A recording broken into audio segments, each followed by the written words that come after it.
Boa tarde, pessoal. Vamos tentar conversar um pouco sobre o direito internacional aqui. Bom, acho que os que nem todo mundo me conhece, meu nome é Rafael Vasconcelos, eu sou professor de Direito Internacional Público aqui da Faculdade de Direito da UERJ. Nós desenvolvemos no NEPEC, no Núcleo de Estudos e Pesquisa de Direito Internacional, nós buscamos desenvolver pesquisas e promover e fazer eventos em direito internacional. A maior parte, e esse é um grande desafio, por isso qual é o seu nome mesmo? Matheus. A fala do Matheus, ela foi importante porque me fez lembrar dessa iniciativa, né? O NEPED, quer queira, quer não, ele tem um perfil que acaba sendo voltado para os direitos humanos em todas as suas vertentes. Então, é muito comum e muito natural e muito recorrente no NEPED eventos que tratem de direitos dos refugiados, eventos que tratem da proteção do ser humano no sistema interamericano, a participação do próprio NEPED como amicus curiae no sistema interamericano dos direitos humanos. Uma pena que o Heraldo não foi para a sustentação oral, mas participou ativamente da elaboração da nossa manifestação. Então a gente tem esse lado de direitos humanos bastante forte, bastante consolidado, né, esse perfil. E o que eu percebo em todas as pessoas que estudam direito internacional, eu tenho pedido desculpas para vocês que eu estou uma semana nessa gripe. Eu tive uma fase pior ainda na semana passada, fiquei sem voz na quarta e na quinta-feira, e hoje que eu estou percebendo que eu ainda não estou 100%, né? A voz, pelo menos, cansa mais despacio. Despacio. Mas a voz, ela ainda não está 100%. Ao lado dessa perspectiva dos direitos humanos, existe uma demanda muito forte para questões relacionadas ao mercado. E o que seriam questões relacionadas ao mercado? Eu digo assim, que a pessoa que estuda direito internacional, seja qualquer de vocês que se interessa pelo direito internacional, invariavelmente, a pesquisa os interesses dessas pessoas, nós vamos conseguir reconduzir para duas esferas de interesse, não é? Direitos humanos ou dinheiro, não é? Invariavelmente assim, ou algo que tem uma interface entre dinheiro e direitos humanos, não é? Quando a gente pesquisa, por exemplo, a arbitragem de empresas propriamente dita, isso é uma questão de dinheiro. Quando a gente pesquisa o sistema interamericano de direitos humanos, é uma questão de direitos humanos. Agora, a responsabilidade social, ou responsabilidade internacional de empresa, ou a responsabilidade internacional de empresa por danos ambientais, a gente fica naquela zona, que é uma zona cinzenta entre os direitos humanos e o dinheiro, não é? Mas, invariavelmente, a gente tem esses dois lados. E a minha tentativa, a partir desse período, principalmente, desse semestre, é conseguir consolidar um setor dentro do NEPED que faça pesquisas sobre mercado propriamente dito. E é por isso que tem um grupo de pesquisa, tanto na graduação quanto na pós-graduação, tentando trabalhar 3 eixos de mercado, né? Direito internacional e novas tecnologias, que foi o que eu pensei para você, Matheus, direito e economia, direito internacional e economia, e aí veio, né, não teve jeito, que a gente pode chamar de investimentos e teoria crítica, etc., que na verdade é mercado e direitos humanos. Não teve como fugir da sinergia como um dos 3 eixos. Eu digo tudo isso como uma breve apresentação do NEPED, né, que essa nossa iniciativa, ela é uma iniciativa extremamente inovadora, porque a gente está fazendo um curso, não é? Nós temos um histórico de realização de seminários, nós estamos de um curso propriamente dito, não é? Então é realmente o primeiro curso internacional de direito. A gente ia colocar curso de direito internacional, mas a gente falou assim, não, é mais interessante pegar um laço de vocês, como vocês estão vindo visitar a gente, os argentinos, se tornou um curso internacional de direito, até para a gente poder tratar de temas dentro desse curso que não necessariamente são temas de direito internacional.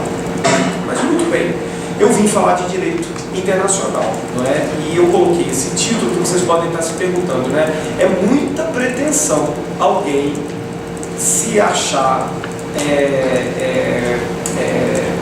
capaz, não é, de diagnosticar em 1 hora, que é o tempo máximo que eu tinha, tenho menos agora, tenho 45 minutos, o estado da arte do direito internacional contemporâneo. É muita pretensão, né?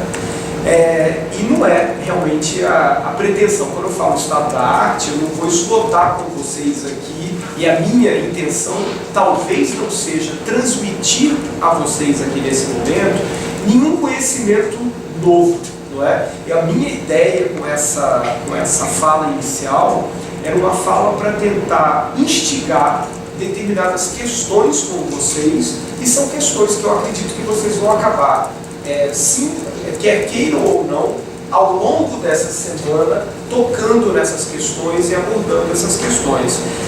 E quando a gente pensa no estado da arte, né, do direito internacional contemporâneo, invariavelmente, se a gente assiste telejornal, eu acredito que na Argentina está uma situação muito parecida, né? A gente assiste os telejornais no Brasil, os profissionais de direito no Brasil, como um todo, é uma sensação de derrota. Eu me sinto derrotado, assim, né, em termos jurídicos. Eu não sei se os meus colegas aqui, os estudantes de direito, compartilham essa minha percepção. É uma sensação de falta de efetividade da Constituição, de falta de concretização, não é, dos nossos objetivos como sociedade. E quando a gente olha para o direito internacional, é uma sensação de onde falhamos, não é, nesse direito internacional.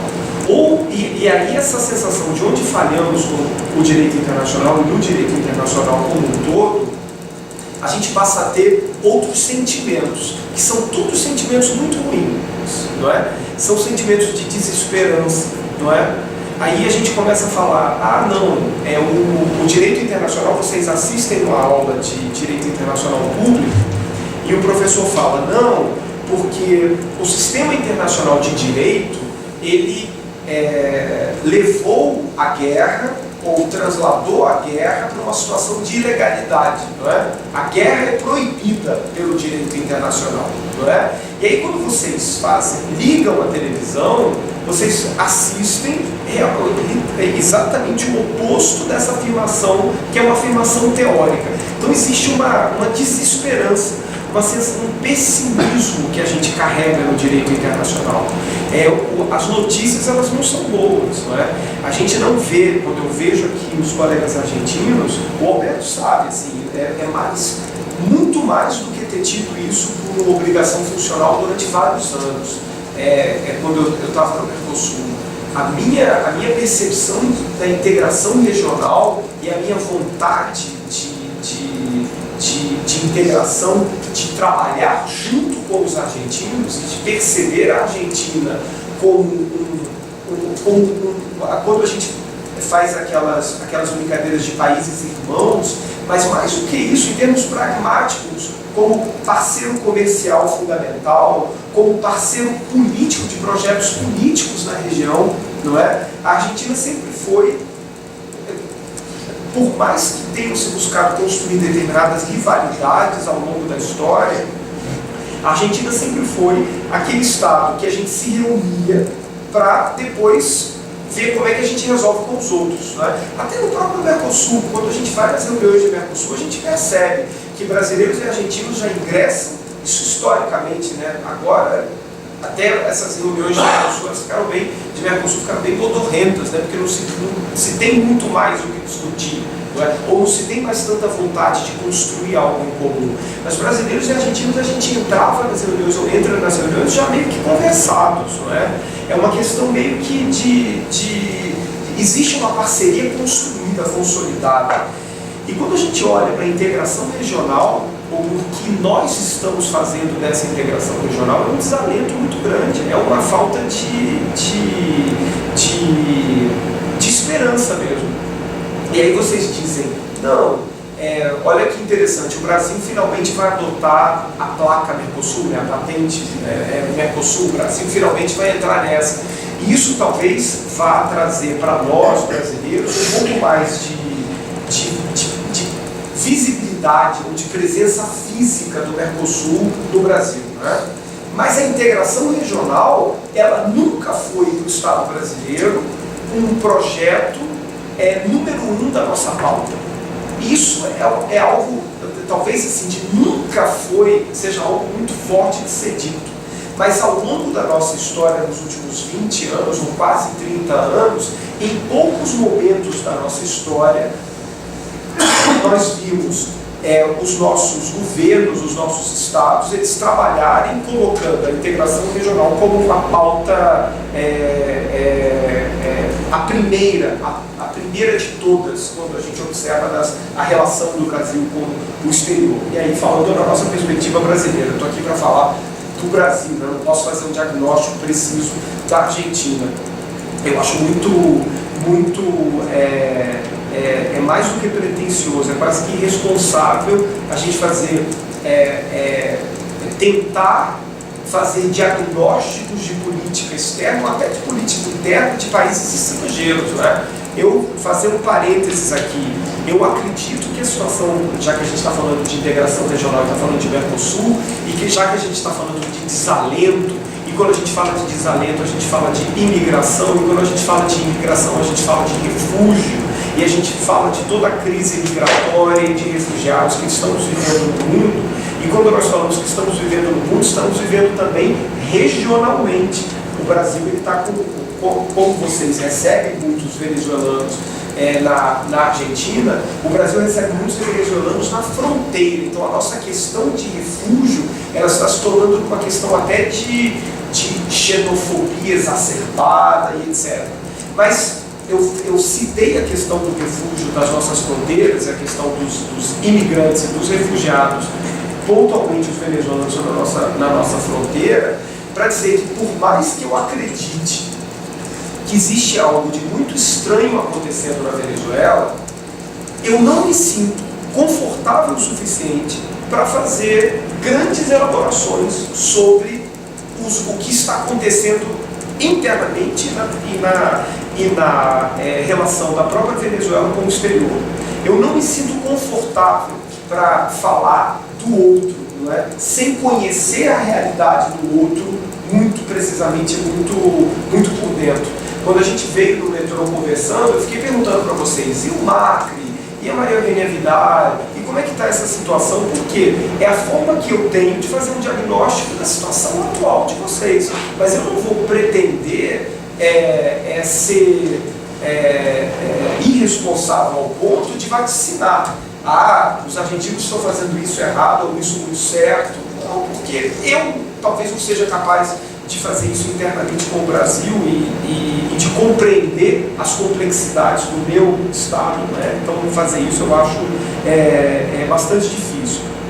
De uma forma ou de outra, voltando às questões originais, às questões de direito internacional, quando nós ligamos a televisão e quando a gente tem essa perspectiva que sai da teoria de um direito internacional e nós chegamos na prática, a gente sai da proibição da guerra, da Carta da ONU, e nós observamos a prática das guerras que ocorrem no mundo atualmente, das intervenções que existem em estados, não é? Às vezes intervenções sim militares, mas outras intervenções não com características militares, mas com efeitos também importantes e contundentes.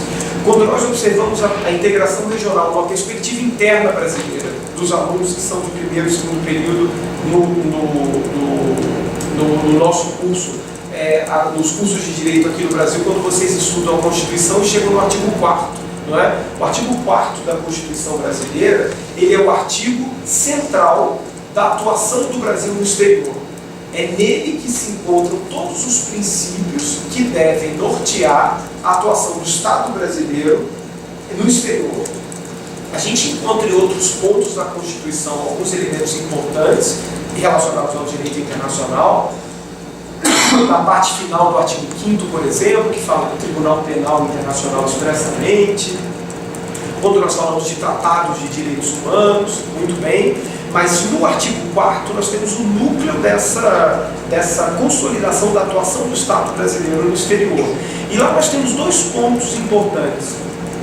Talvez um dos princípios lá que faz a fundamentação da participação do Brasil em organizações internacionais, principalmente de cunho multilateral, e a gente tem um parágrafo único que diz que o Estado brasileiro ele tem que buscar a cooperação regional para a criação de uma comunidade latino-americana de nações. É mais ou menos isso que é dito nesse parágrafo único da Constituição.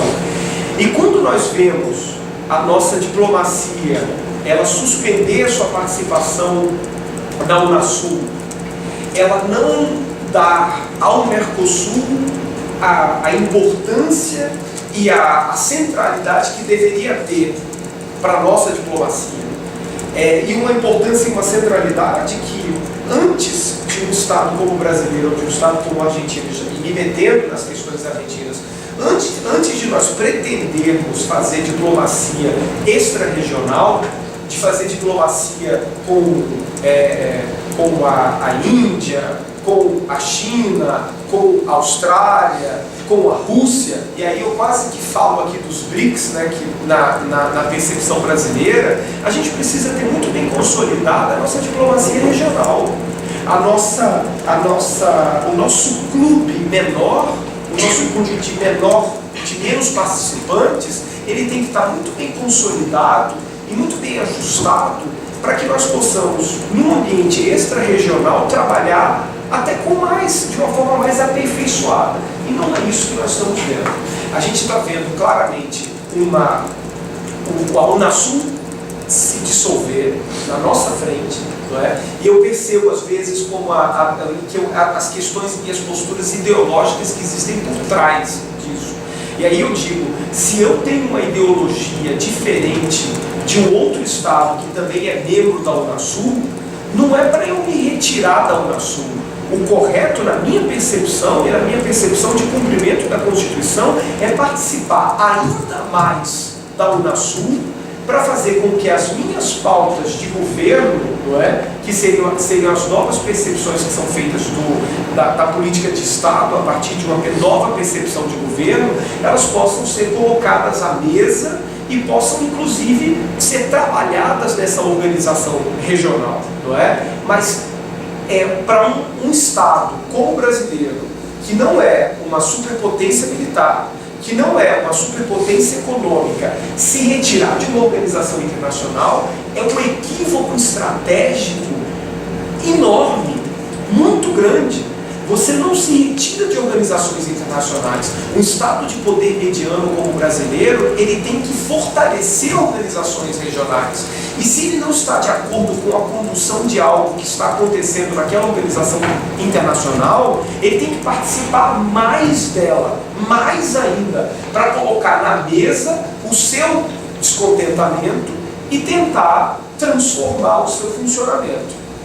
Então é tudo muito desolador.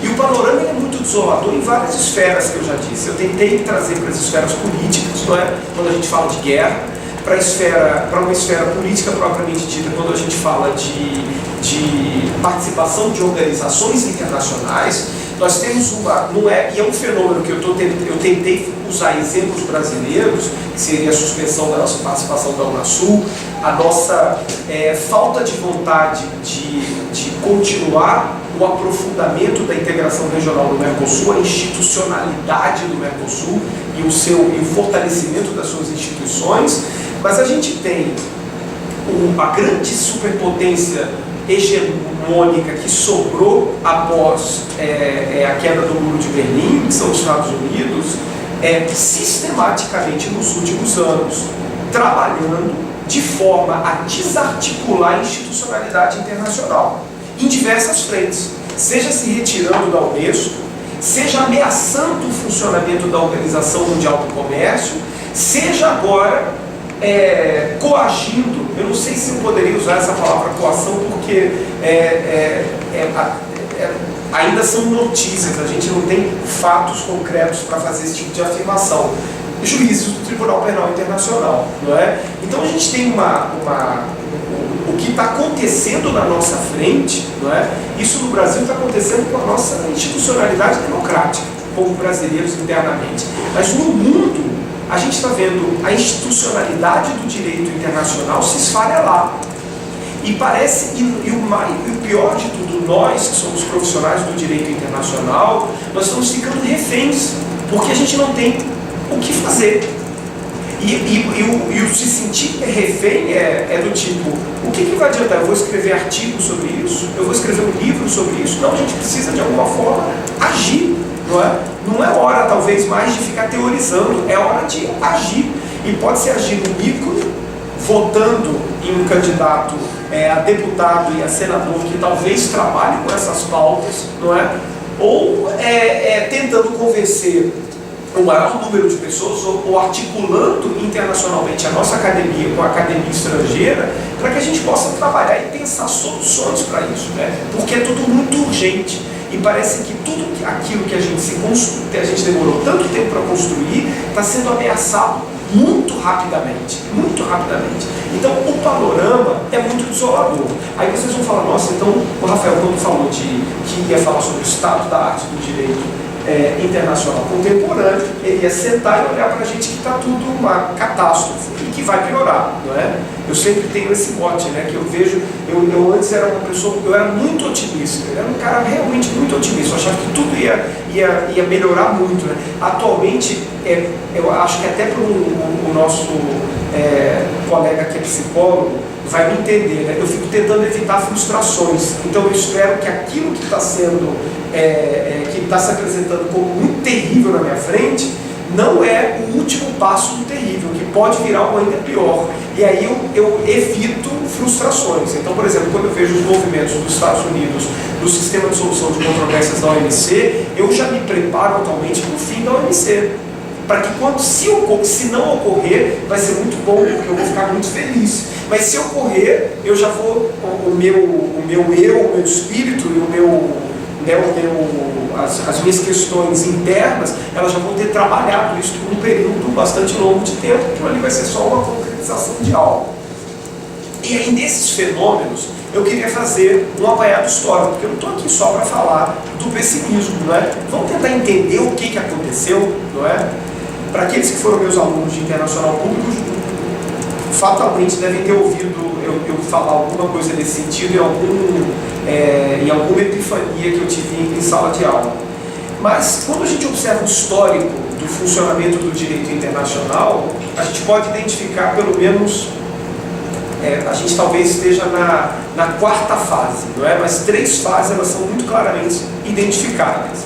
A gente tem uma fase de absoluta inexistência de institucionalidade, ou de uma institucionalidade muito rudimentar no direito internacional, e o próprio direito internacional, ele, quando a gente diz que ele trabalhava com costumes, ele era fundado no costume, e tinha nas soberanias, na relação entre soberanias, o núcleo do seu funcionamento, não é? Sem institucionalidade do direito internacional, a gente teve essa fase pelo menos de uma forma muito crua, até a Primeira Guerra Mundial.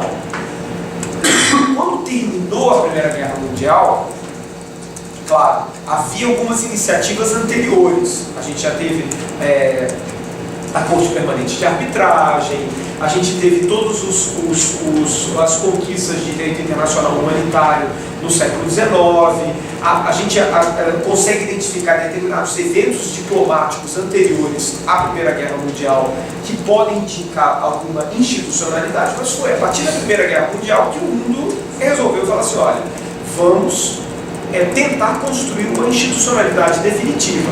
Foi a tentativa da Liga das Nações, a Corte Permanente de Justiça Internacional e outras institucionalidades que foram se estruturando.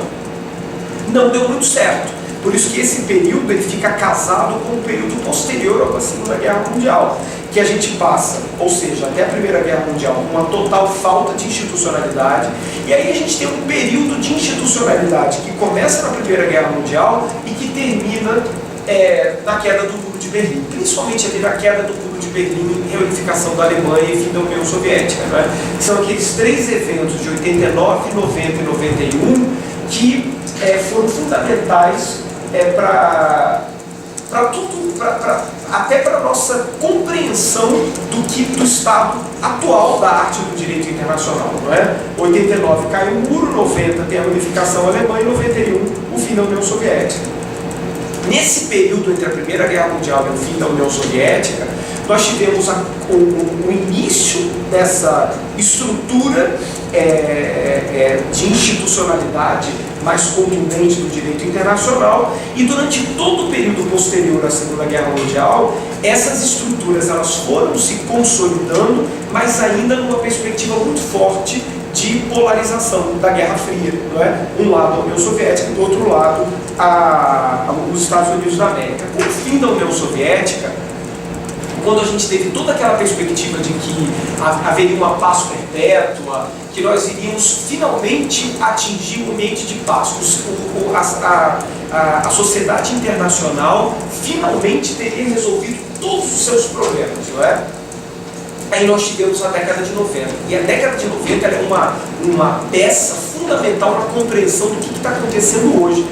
Na década de 90, como nós tivemos até o fim da União Soviética, esse ambiente político ainda polarizado nessa consolidação das estruturas internacionais, a política ela passou por um papel secundário.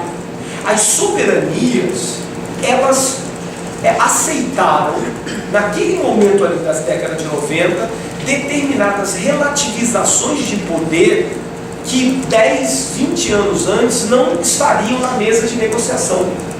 E essas relativizações de poder, elas se consolidaram no enorme número de organizações internacionais que surgiram na década de 90. Vocês percebem a década de 90? Organização Mundial do Comércio, Mercosul, NAFTA, a União Europeia como nós conhecemos hoje, todas essas organizações internacionais e muitas outras, elas se consolidaram ali. O próprio Tribunal Penal Internacional ele é um resultado de todo aquele processo da década de 90. Então a década de 90 ela foi a grande década do direito. Foi a década que o direito internacional ele conseguiu impor limites bastante claros à política e falou, olha, existe sim a soberania ela a forma que ela se expressa por meio da política, só que o direito ele é um limitador e é um limitador que nós conjuntamente identificamos como capaz de administrar a nossa relação. Ao invés da gente ficar na iminência de uma guerra nuclear destrutiva de toda a humanidade, como era até 1989 e 90, vamos criar uma Organização Mundial do Comércio, consolidar o GATT numa organização internacional de fato, que possa colocar as nossas picuinhas todas, comerciais todas, para serem resolvidas por um órgão de solução de controvérsias, não é? Olha só, nós europeus, agora que acabou o muro, vamos todos consolidar essa nossa união de forma e a gente não tem mais um inimigo que seria a União Soviética. Agora o nosso desafio é só a cooperação. A União Europeia ela passa por uma transformação de percepção na década de 90 de um sistema articulado para se defender de um inimigo comum, que seria a União Soviética, para um sistema de cooperação, para o desenvolvimento dos povos e para melhorar a qualidade de vida deles europeus, participantes de todo esse sistema. E aí o que aconteceu? A gente teve essa ilusão. Eu sou um filho da década de 90. A década de 90 ela era uma década do otimismo em termos internacionais. Por mais que a gente tivesse questões ideológicas que elas entravam nessa discussão e nessa batalha, e elas entravam sim, nós vamos fazer uma ALCA, não vai ter ALCA, não é? A gente não fazia ALCA, mas a gente consolidava o Mercosul. Mas era um programa neoliberal, não importa, era um programa neoliberal que conseguia consolidar uma organização de integração regional que trabalhava as suas premissas econômicas e que tinha um sistema de solução de controvérsias que funcionava e que era muito utilizado pelos Estados, não é? Até que chegou ali os anos 2000. E o que aconteceu nos anos 2000?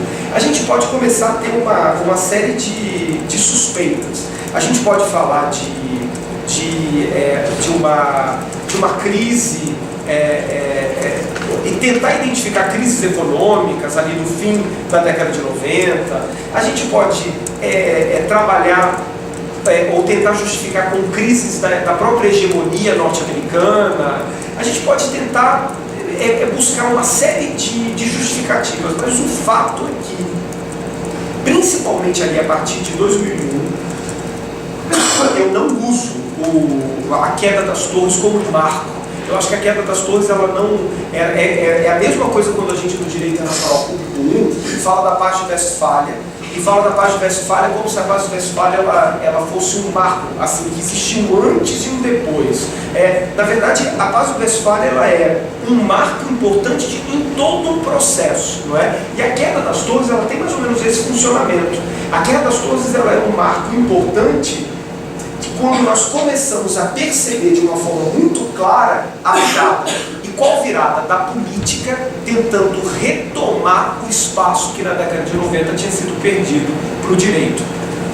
E quando eu falo de política e direito, quando vocês colocam a política e direito numa linha, não é? A organização da nossa sociedade internacional, ela não é feita por ou política ou direito. E quando eu estou falando política aqui, a gente pode reduzir a poder soberano estatal e a vontade soberana dos estados. É isso aqui que eu estou chamando e dizendo de política.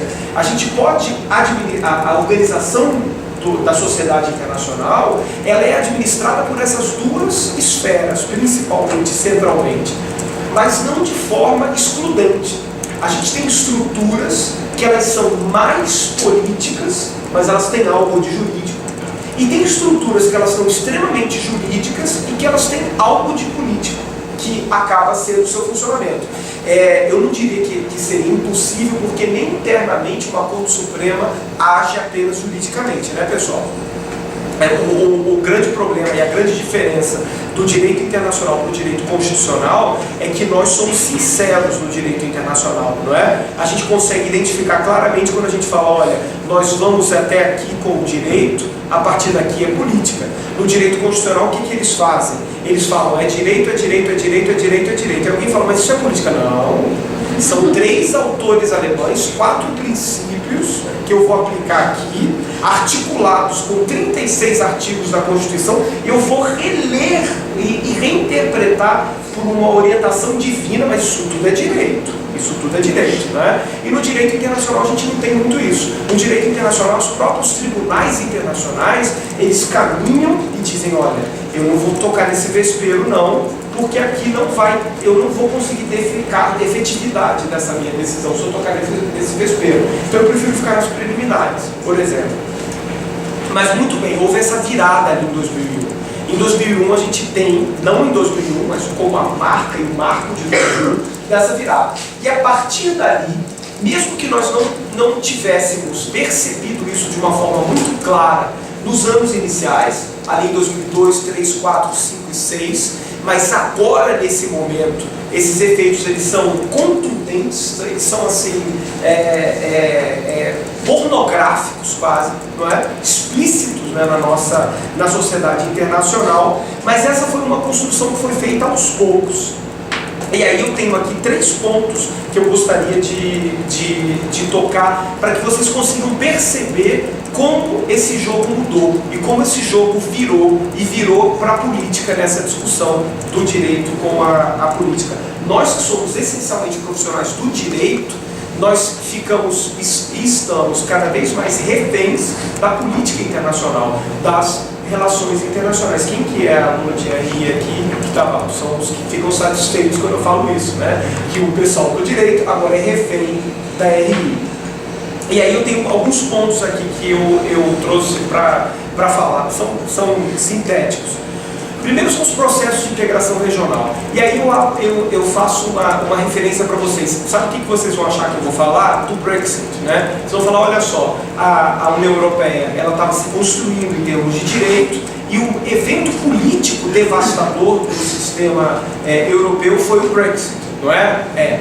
Mas eu posso falar, e aí, vejam só, isso vai soar como se fosse uma crítica ao Mercosul. Vocês estão conseguindo me acompanhar, né? Ok. vai soar como uma crítica ao Mercosul e como uma crítica à ideologia do Mercosul, inclusive da época que eu trabalhava lá. Mas a gente sabe muito bem que quando nós tínhamos os governos progressistas na região, que eram governos que tinham um alinhamento ideológico muito claro, não é? Nós tínhamos o Brasil, Argentina, Uruguai, Paraguai, Venezuela, ideologicamente muito alinhados, e até numa esfera extra-local, na esfera da Unasul, eles eram muito alinhados. E eu vejo, por exemplo, um dos fenômenos que eu acho muito impressionantes são dois.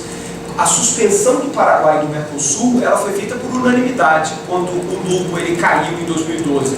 Mas a suspensão do Paraguai da Unasul, com a participação da Colômbia e do Chile e do Peru, que não eram alinhados ideologicamente da mesma cepa, não é, do Brasil, da Argentina e da Venezuela, também foi por unanimidade. Então isso é muito interessante, porque às vezes eu ouço as pessoas falarem: o Paraguai foi excluído do Mercosul. Primeiro que não foi suspenso, porque Dilma, Cristina e o Chaves, eles estavam em conluio. Eu falo, realmente, mas na Unasul, esse conluio era um conluio com outros estados que tinham governos que não eram ideologicamente alinhados a eles, não é? Mas feitas essas considerações, e o segundo ponto de harmonia política que a gente tinha na região ainda nesse momento, é a questão das Malvinas. A questão das Malvinas, ela foi algo que, para mim, é uma coisa que é eu fico muito emocionado com a questão das Malvinas, porque eu sou um brasileiro que eu trato a questão das Malvinas como se fosse uma questão brasileira, porque isso não é algo de uma pessoa delirante, de um professor de direito internacional sonhador. O Mercosul havia transformado o pleito das argentinos sobre as Malvinas em uma questão regional. E a Unasul não foi só o Mercosul. Com todos esses governos não alinhados ideologicamente, também havia transformado numa questão continental sul-americana. Então, são dois pontos que eu acho muito importantes de serem indicados. Só que nós conseguimos articular e entender aí toda uma questão política por trás. E não há como negar que, por exemplo, nesses anos posteriores a 2001, aquilo que eu poderia aqui fazer como se fosse uma grande celebração ao direito no Mercosul, não era bem assim, porque havia uma série de convicções políticas que faziam, por exemplo, que as questões comerciais do Mercosul fossem colocadas em segundo plano. Não é? Havia um outro plano, que era um plano que tinha mais contundência nas articulações, mas havia sim, ou seja, a gente já consegue identificar nessa construção regional uma cobrança da política por cima do direito. Então, isso que o Brexit é o maior exemplo, talvez, de que nós tínhamos na década de 90 o direito internacional se sobrepondo à política na sociedade internacional, ou não se sobrepondo, mas exercendo algum tipo de hegemonia sobre a política, enquadrando a política internacional. Esse jogo ele foi virando, o pote virou na década passada e agora, claramente, esse pote está virado. A política, o direito internacional hoje é claramente refém da política internacional. O primeiro exemplo são os processos de integração regional, que são claramente reféns, por exemplo, qual que é o grande cuidado do Brexit? O grande cuidado do Brexit é fazer com que isso ocorra de uma forma que amanhã a Espanha, a Itália e a França não queiram sair também. Percebe? Você precisa ter trabalhar politicamente algo que não destrua todas as estruturas de direito. O segundo exemplo que eu dou a vocês, que passo a vocês, é a questão dos tribunais e das cortes internacionais, que está muito vinculado, e a gente tem vários exemplos nos processos de integração regional. Os tribunais e as cortes internacionais, elas estão com dois problemas atualmente. Ou eles têm uma escolha a fazer, ou eles são contundentes na eficácia do direito internacional e colocam em risco a possibilidade daquilo que ele sentencia ser cumprido pelo destinatário, ou seja, a corte ela é muito fiel ao direito, não é?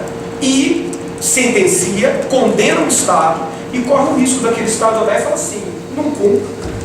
não é? E a pior coisa que pode acontecer no tribunal internacional é um destinatário da sua decisão não cumprir a sua decisão. E aí vocês podem fazer um contraponto, mas Rafael, existem mecanismos internacionais de coibir isso, não é? Mas nós sabemos muito bem que os mecanismos internacionais para coibir e para exigir o cumprimento de decisões, sentenças internacionais são bastante limitados.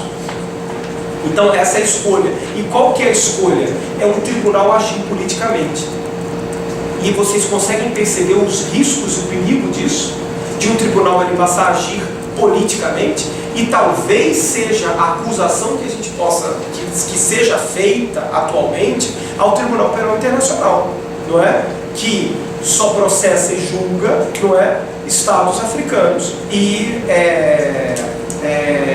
existe um movimento, eu estou exagerando nisso, o movimento dos estados africanos de se retirarem do Tribunal Penal Internacional, não é? E aí o que eles fizeram? Um movimento atual para tentar enquadrar oficiais norte-americanos. E o que acontece? Uma reação política tentando enquadrar o Tribunal Penal Internacional. Vocês percebem como o direito internacional, ele claramente está pisando em ovos. Os tribunais internacionais estão pisando em ovos, porque você não sabe muito bem se vão conseguir cumprir ou não. E aí eu termino com um exemplo, que é um exemplo que os argentinos vão poder me ajudar, não é?